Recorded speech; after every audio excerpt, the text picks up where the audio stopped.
Hola, bienvenidos a esta charla de animación. Vamos a hablar un poco de cómo se lleva a cabo la producción de animación aquí en nuestro país. Y voy a pedir que se presenten un poco, que nos digan qué han hecho que podáis conocer y que nos digan por qué han venido al festival.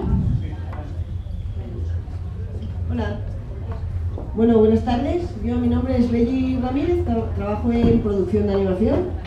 Producción de animación, bueno, hay mucha gente que tiene un desconocimiento total de lo que es eso y siempre me preguntan, pero ¿a qué te dedicas? Pues en producción lo que hacemos es presupuestar, planificar y gestionar los proyectos, en este caso de animación. Yo trabajé en la primera temporada de Pocoyo, luego fui a trabajar como jefa de producción también en Planet 51, en Ilion, luego tuve la suerte de ir a Australia a trabajar, en Animal Logic y en algún proyecto más que hemos estado desarrollando, y hace un año pues formé mi propio estudio con unos colegas de profesión y estamos desarrollando proyectos. Y bueno, y quiero agradecer la invitación al festival este. Gracias. Hola a todos, yo actualmente trabajo en Cintia, en Pocoyo, soy director creativo, diseñador, hago un poco de todo, soy hombre orquesta, ¿no veis? Y anteriormente he trabajado también para Cartoon Network, Disney Channel, para miniseries y he hecho publicidad, habéis anuncios como los de Limón y Nada o bueno, muchos, Orange, tal. Y estoy aquí porque soy de Fuenlabrada, me encanta mi barrio, quiero que la gente sepa que se puede dedicar a hacer animación y vamos a apostar por ello. Quería agradecerle también a toda la organización de Fuenlabrada habernos invitado y darnos la posibilidad de poder hablar de esto que parece tan desconocido que es la animación, pero que está en las manos de todos, que todos podemos hacer animación, ¿vale? Y nada, pues muchas gracias.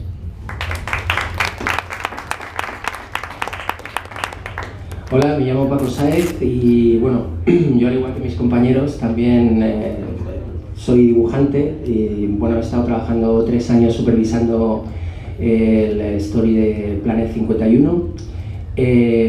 Actualmente estoy en Lightbox haciendo Tadeo 2, la segunda parte, Atrapa la bandera, que se estrenará este verano. Y bueno, como ilustrador también he hecho cosas pues para Casa Real, cosas para Disney aquí en España, en fin, muchas cosas, Cartoon Network también. Y bueno, estoy aquí básicamente pues para acercaros un poco toda la parte que yo hago en el mundo de la animación, que es contar historias, sobre todo contar historias, y intentar, en la medida de lo que pueda, pues haceros un poco entender cómo son estos procesos, ¿no?, a la hora de contar una historia en una película o en una serie, que en definitiva para mí personalmente es el proceso más divertido dentro de una producción audiovisual. No como Belli, que en fin, que hago numeritos y que hace numeritos y lo único que está haciendo es con la libretita cuando acabas. En fin, muchas gracias a la organización por haberme invitado y encantado de estar aquí en Fuenlabrada. Muchísimas gracias. Hola, mi nombre es José Mansuí, llevo trabajando dedicado a la industria del cine de animación desde hace 18 años. Soy dibujante, animador 2D, 3D y ahora actualmente pues estoy impartiendo clases en la Universidad de UTAD, en Las Rozas. Y bueno, pues también dar las gracias aquí al certamen, ¿vale?, por haberme invitado y acercaros un poco lo que es la industria del cine de animación y un poco pues eso, pues contaros qué consiste, ¿vale?, mediante vuestras preguntas, pues acercaros un poquito a la industria del cine de animación, tanto 2D, 3D y todo lo que es en fases de preproducción y producción. Muchas gracias. Pues con estas presentaciones casi la primera pregunta que a alguien le vendría a la cabeza es la diferencia que hay de un estudio grande para Belli en producción, para el resto de animación, a crear tu propio estudio, porque ahora precisamente estamos viendo cómo los estudios se están extinguiendo y lo que están cogiendo son o bien partes de producciones animadas o bien la producción en la totalidad.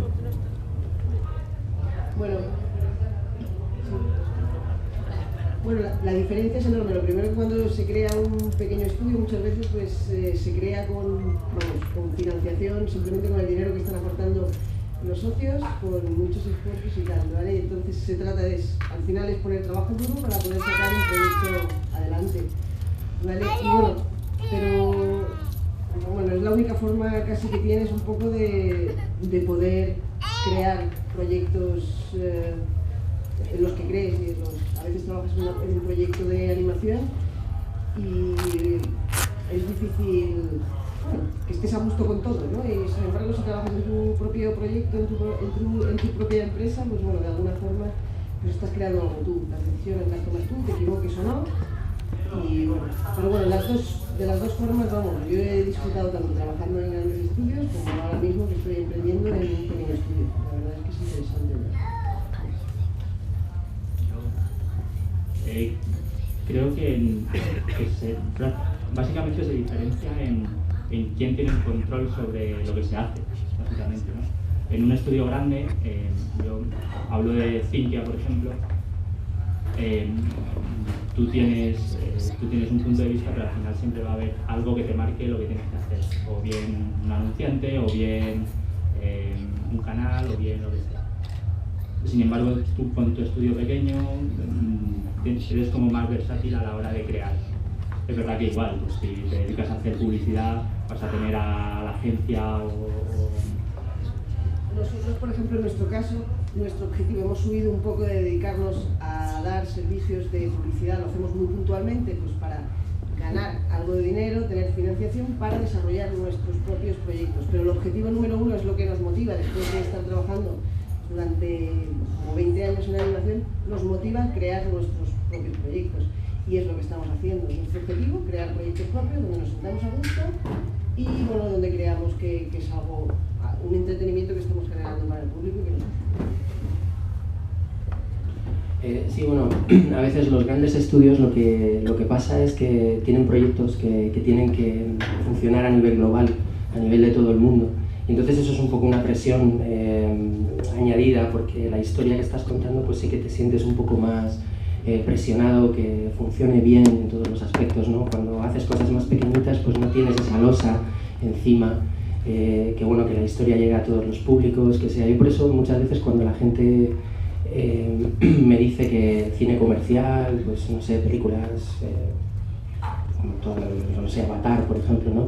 Te gastas $200 millones en una película, pues por supuesto tienes que pensar que esto tiene que llegar a todos los públicos, el mayor público posible, porque tienes que recuperar el dinero. El cine es un negocio, eso no se nos puede olvidar.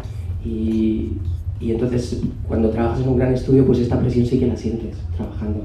No es como cuando te viene una primera idea a la cabeza y dices, bueno, vamos a desarrollar una historia pequeñita, y te das cuenta cuando estás trabajando en una gran producción que estas cosas pues se tienen muy en cuenta. Entonces la presión es un poco añadida.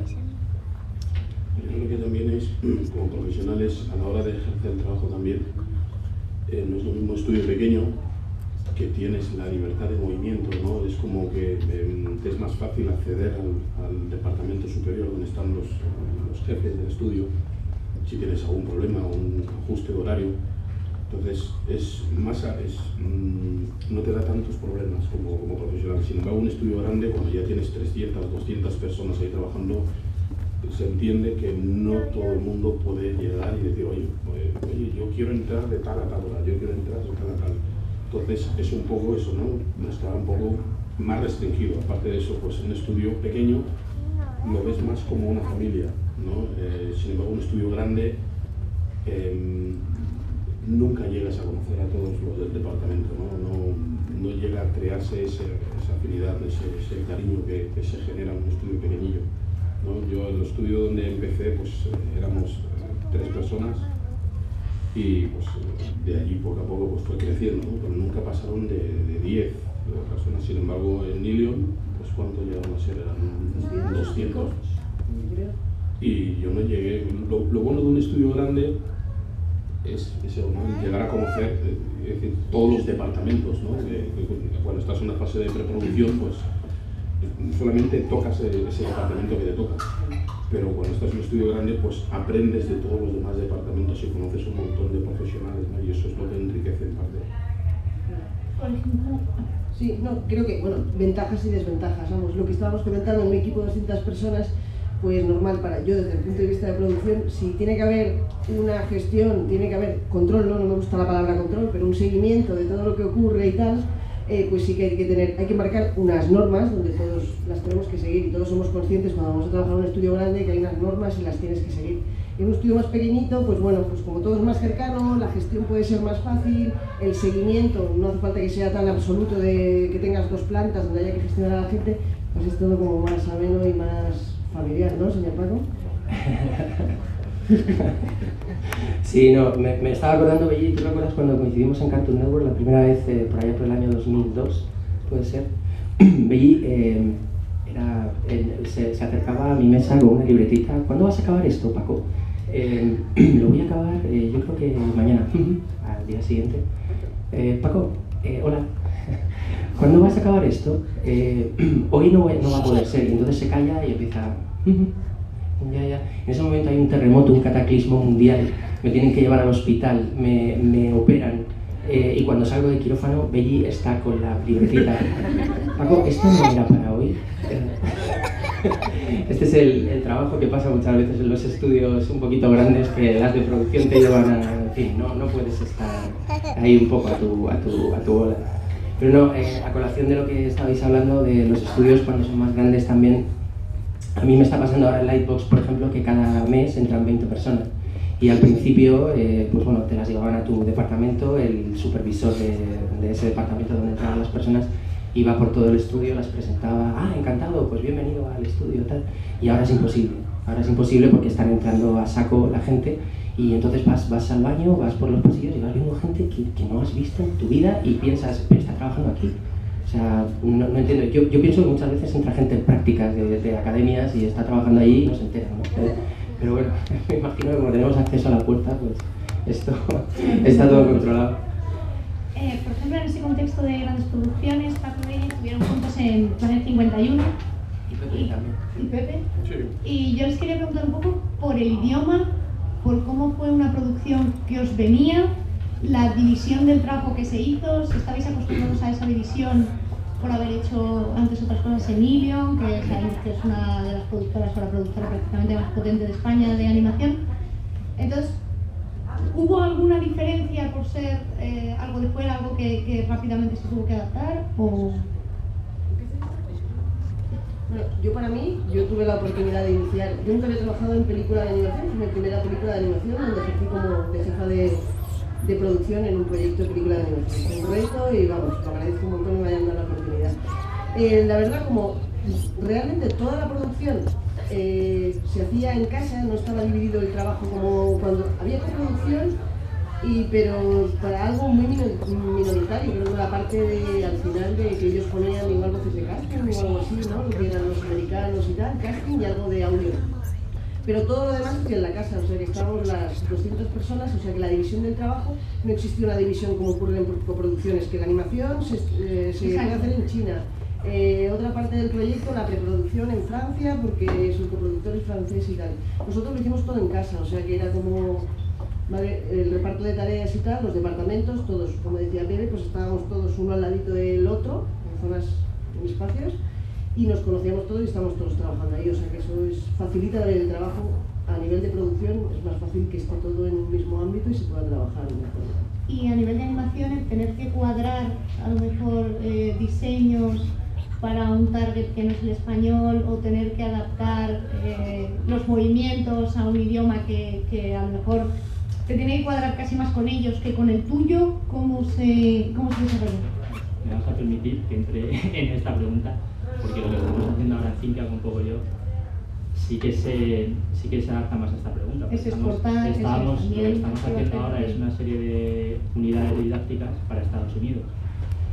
Y es verdad, y Belli lo ha sufrido también, que tanto el idioma como la visión de ciertos elementos, de ciertos props y tal, es diferente a la que podemos tener en Europa.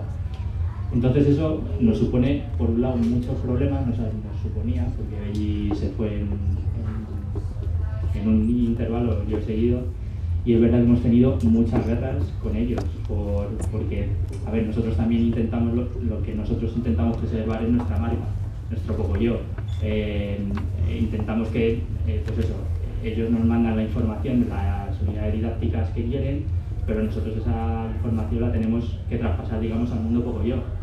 Y entonces hay reglas que en el mundo Pocoyo no funcionan y muchas veces se convierte en una guerra. El tú defender el universo Pocoyo ante la didáctica cuadrada e inamovible de un entorno pues diferente al nuestro. No digo ni que sea ni mejor ni peor, pero sí que es diferente.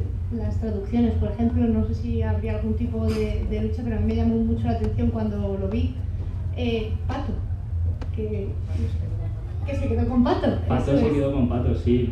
Es que al final yo creo que los nombres no se deben de traducir, ¿no? Digamos que Pocoyo, Pato es Pato y Eli es Eli. Y ya está, o sea, no hay mucho más. Además yo creo que dentro del mundo Pocoyo cada nombre de cada personaje está muy bien pensado, es muy representativo. ¿Por qué le vamos a cambiar el nombre a Pato si es un pato? ¿Sabes? Eli, ¿por qué le vamos a cambiar el nombre a Eli si sabemos que es un elefante? Y fonéticamente suena muy parecido en todos los idiomas, ¿sabes? Entonces yo creo que no había necesidad de eso. Los he dejado, ¿eh? Y eso no, se los he dejado en un momento Pocoyo. No, en principio, con respecto a la hora de animar, no afecta, bueno, ayuda mucho el saber idiomas, ¿no? Y luego, pues, sobre todo, dónde ocurre, es importante estudiar dónde transcurre la historia. Por ejemplo, en la película de Mortadelo, contra Jimmy el Cachondo, con el director Javier Fesser, lo que me resultaba es, ¿cómo decirlo? A la hora de grabar, de animar en inglés, hay ciertos, yo creo que en cada país hay cierta, no solamente el idioma, sino la cultura de cómo se mueve cada persona, ¿no? La persona asiática, bueno, el japonés, cómo gesticula, el italiano, el español. Y uno de los detalles que tenía Filemón, sí, uno de los detalles que tenía Filemón era, pues, el tipo de gesto, ¿no? El tipo de cuando el gesto de cada vez que decía hablaba, cada vez que hablaba se veía ese no sé cómo decirle, ese acting, ¿no? que propiamente marca el español castizo, ¿no? Entonces eso es lo que yo como animador me costaba mucho, y eso que llevo 30 años viviendo aquí en España, ¿no? Y yo, por ejemplo, con mi mujer lo veía muchísimo, ¿no? Cada vez que me regañaba o algo, cuando me decía algo, ¿no? Sacudía con el pie al suelo. Entonces suena como muy algo, es decir, tú no lo ves en el gesto americano, no lo ves, igual que en el italiano, tú ves, a lo mejor ves un tipo de gesto de movimiento, de acting. En el castellano, pues, cuando hablaba Filemón, el gesto que te hacía del tío, bueno, cuando se colocaba ese movimiento tipo chulo, ¿no? De movimiento que... Entonces, todos esos detalles tenía que ver mucho, bueno, ya había visto mucho cine español, pero el hablar, la burbuja que aparece en pues, este tipo de detalles es lo que hace que el personaje cobre vida, ¿no? Y es un poco eso, ¿no? Analizar los personajes donde transcurre la historia. Es un detalle que muchos pasan así un poco desapercibido, pero es importante. De todas maneras, creo que yo, como animador también, con la parte de animación, yo creo que ahí os enfrentasteis a un reto, o sea, ponerte a animar Mortadelo y Filemón, que sí, lo hemos visto animado en animación limitada y tal, pero darle una buena animación que no se vaya de estilo gráfico, ¿no? O sea, creo que fue bastante más reto que coger el acting más español, quiero decir, no sé de dónde sacasteis la inspiración para ese tipo de acting. Para mí fue impresionante trabajar con Javier Fesser, es decir, el director de la película yo creo que fue el centro, ¿no? de todo. He trabajado con directores que realmente que se han incorporado en un proyecto justo, les han dado el proyecto, aquí tienes el guión, dirige esta película. Y con Javier pues él llegaba y animaba todo el estudio, ¿no? Hacer un briefing con él, hablar con él, cada vez que él repasaba, él llegaba, volvía a ver tu trabajo, lo que le había hecho gracia hace 5 días, volvía a reírse, ¿no? De ello. Y eso es decir, eso lo animaba bastante al equipo, y eso pues ayudaba a investigar Cuando trabajas con alguien que realmente no sabe lo que busca, no sabe lo que quiere, espera ver algo y cuando lo vea dice eso es lo que quiero, pues es un poco, es malo, ¿no? Yo creo que es tan bueno, es decir, cuando alguien no sabe lo que quiere, te está diciendo dale una vuelta, te sientas a la mesa y dices, lo vuelves a traer, te dice dale una vuelta y no sabes si está bien, por dónde, ¿sabes? Entonces yo creo que es importante trabajar con alguien, sobre todo que tenga muy claro lo que quiere. Darle una vuelta, creo que lo hemos sufrido muchos o todos. Sí. Y bueno, y desde el punto, los de producción nos ponemos negros, imaginaros, Pepe. Bueno, yo más no.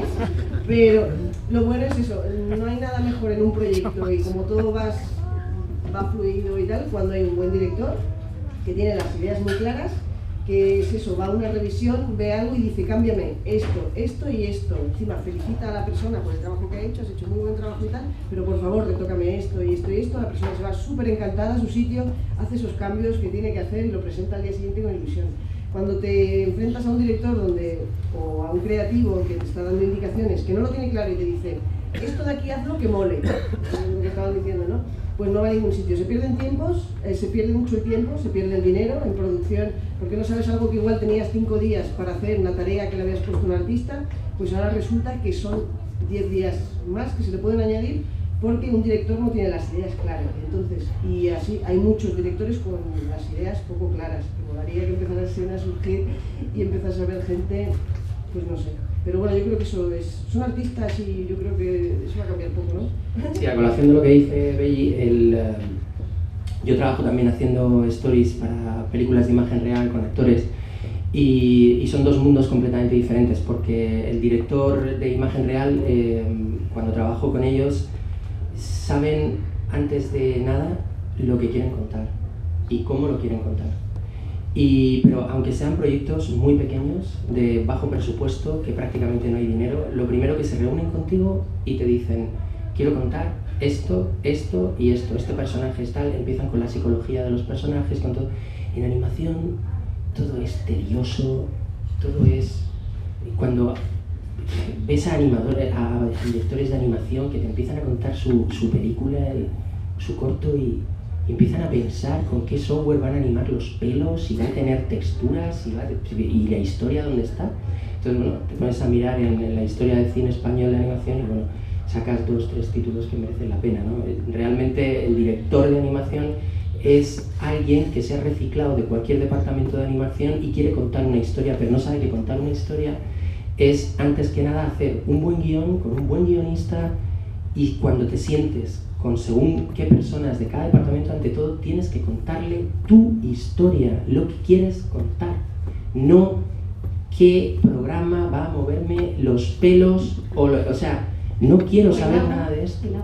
El agua, tal, me da igual. Es que a mí, al espectador medio, o el espectador que va a ver una película de animación, el arte de una película de animación, por supuesto, tiene que ser muy bueno, pero si tú le das solamente cosas bonitas en pantalla durante 5 minutos, lo vas a tener en cara, pero ya a los 5 minutos te va a empezar a pedir una historia, te va a empezar a pedir que eso vaya a algún lado.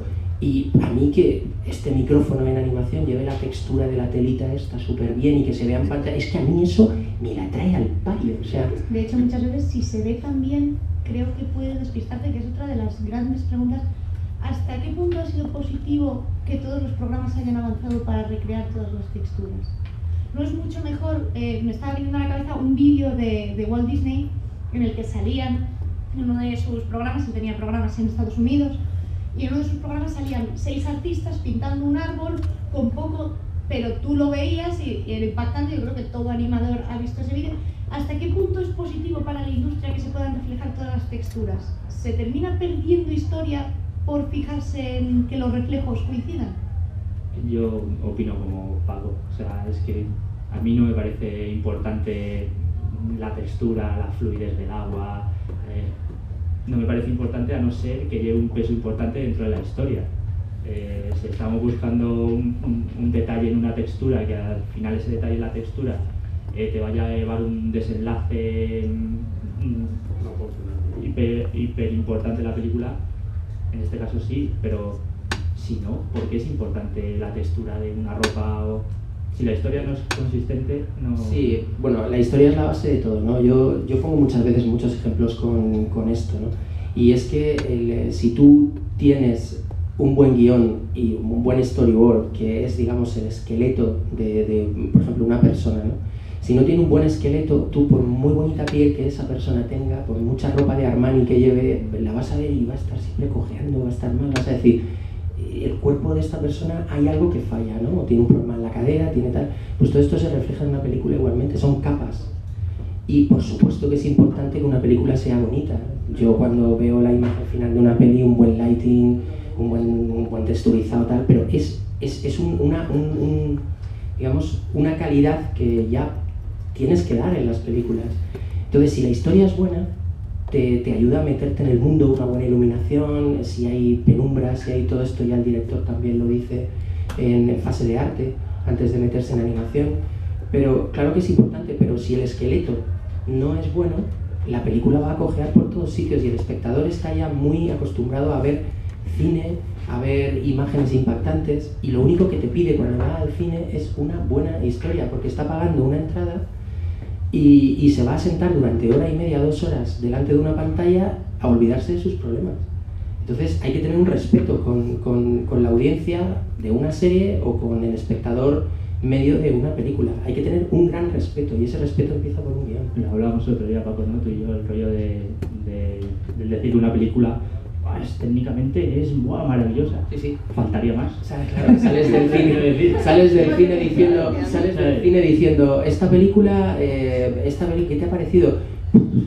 Es impresionante cómo se mueve el pelo de Brave,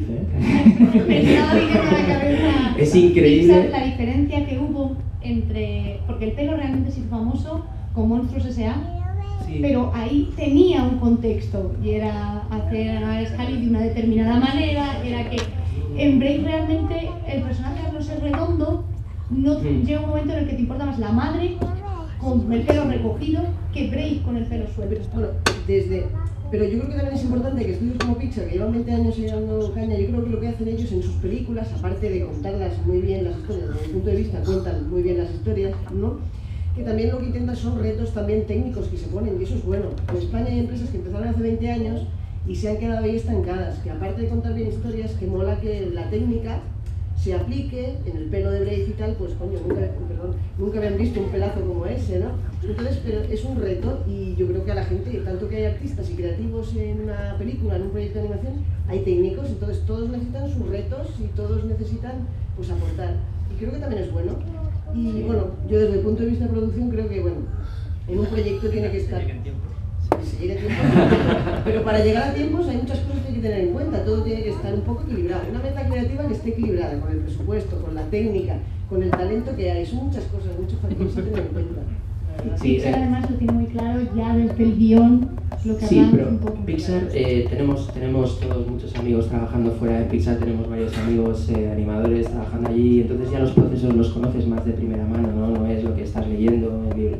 Entonces ellos, Pixar lo que tiene muy bueno es que aprendieron mucho de la animación tradicional. O sea, ellos, todos los grandes profesionales de Disney de toda la vida, que aún estaban en Disney y tal, o sea, Lasseter venía realmente de Disney también, entonces ellos no se han olvidado de las cosas tradicionales. Yo, cuando la gente piensa que las películas en 3D están matando el 2D, tal, yo creo que es un paso evolutivo simplemente. Yo lo comparo con el cine sonoro, el cine mudo, que los actores se tuvieron que reciclar. La interpretación de los actores en cine mudo era muchísimo más... Como no había sonido, tenían que interpretar mucho más exagerado todo, y luego muchos no se pudieron reciclar y se quedaron en el camino, ¿no? Entonces, bueno, es una cuestión de adaptarse. Yo dibujaba siempre con lápiz y papel, y de repente me vino todo esto, lo intenté retrasar todo lo que pude. Yo realmente empecé a dibujar digitalmente cuando tenía 32 años. O sea, realmente... un ordenador que, vamos, le teníamos que leer hasta los correos. Bueno, pero eso no viene a cuento. No voy a hablarme yo aquí de esa humillación pública. Sí, bueno, esto, en fin, me la tenía guardada. Yo pienso que, yo no opino de esa manera. Yo pienso que el cine 2D, 3D es otro medio también, en el cual contar una historia, ¿no? Lo puedes contar en 2D, lo puedes contar en 3D, lo puedes contar en imagen real. Si tú tienes una buena historia, da igual en qué medio lo cuentes, si sabes adaptarlo, funciona, ¿no? Por ejemplo, una película como El Gigante de Hierro fue una película que Warner tenía su departamento de cine de animación y tenía pensado cerrar ya el departamento, ¿no? Entonces ya ni dio publicidad a la película ni nada, y fue una película que se llevó premios de cine de animación, ¿no?